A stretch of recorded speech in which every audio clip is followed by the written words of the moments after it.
అంతేగా తీసుకొచ్చిందా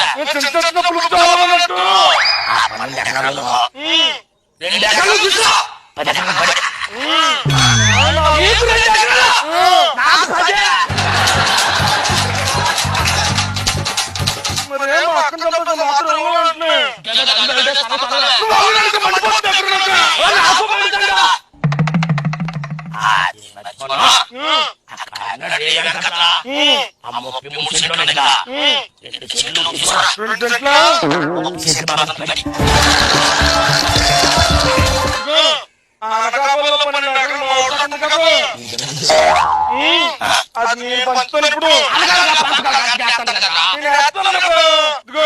2 ఎకరాలు నేను తీసుకుంటాను